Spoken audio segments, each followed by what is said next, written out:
So Brittany just got this deer back. I just went and picked it up yesterday. It's her deer from Texas from New Year's last year. What an absolutely beautiful deer. He's got good mass on him. Yeah, it didn't look like it had a lot of mass to me. Like He's very when nice. it blades out and stuff. Like that. Nice color to his horns. Oh, that's awesome. Took this deer's place, which has been on this part of the wall, so I need to hang him back somewhere. Biggest thing with all this is making sure that you either hit a stud or anchor it properly, because last thing you need is a mount falling 15 feet to hardwood floors. So I'm gonna show you how I do it. I think I've got a old metal hanger in here. We're fortunate that, oh, the light's busted. We're fortunate that the attic space is accessible, which is not always the case. So what I'm gonna do, making a hole, pushing a piece of hanger through here, metal rod, so I can see where my studs are and where my studs are not, and I'll end up pulling this insulation down. I usually end up scabbing on a piece of 2x up against the sheetrock so that I've got a solid anchor point from the backside. So I found my hanger. Oh gosh. Found my hanger and we marked it up here where we want this thing to go. So I'm going to push this rod through here and then go back around to the back side. Alright, so the fact that this goes through there means that there's no stud anywhere nearby. So I'm going to push this through. It should go all the way through the insulation on the other side.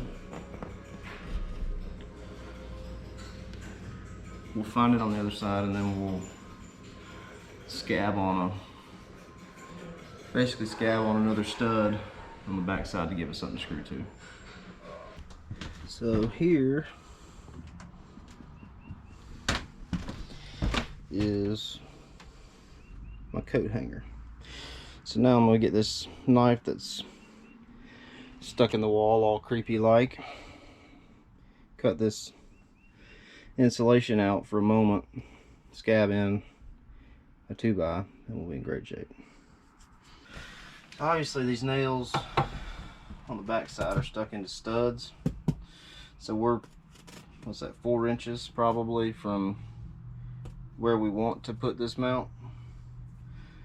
So I'm going to end up cutting a piece to put long ways in here that'll attach to these 2 beams, and we'll be ready to roll. Very fortunate to have access to the back side of this, really and truly, because I've had a few mounts fall off the walls over the years, and if I had access like I do here, wouldn't have that problem.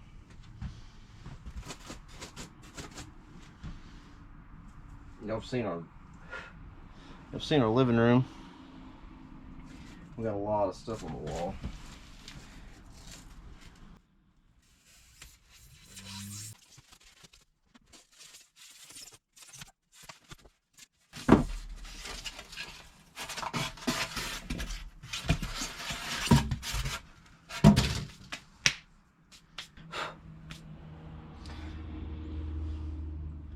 So we're dealing with 16 on center. Just need to go cut a piece of 2x. We're gonna whoop, whoop, ready to roll. Ready to roll. There we go. Need to check on this axis deer. Clint and I processed yesterday. Oh yeah. Oh yeah. In good shape. Go cut this 2x down and finish this little project up.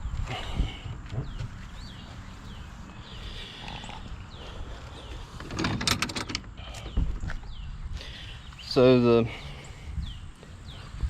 the other walls where the African game, where all those animals are, before we sheetrocked those walls, I had the contractor go in and put studs really often in those walls so we didn't have to deal with this, because some of it we couldn't get to. Look at these crazy girls. Where y'all going? 16 on center.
Well, this board this board looks really short.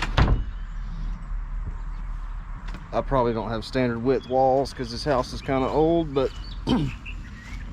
I guess we'll find out soon enough. Worst case scenario, we tack this mug up and move on. If I was hanging like a elk head or a kudu, I'd be a little more worried about it, but it's just a standard whitetail, so hopefully we're not too far off. Let's see here. Now I'm sure I've got some buddies that have a better way of doing this. Probably all of them, because I'm about as incompetent with construction as it comes. But we do what we got to do, you know.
Looking good.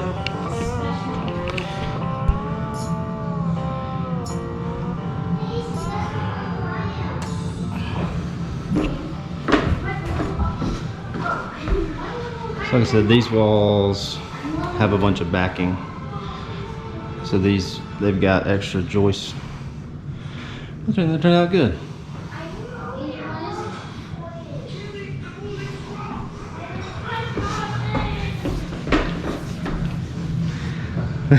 How big that chucker is.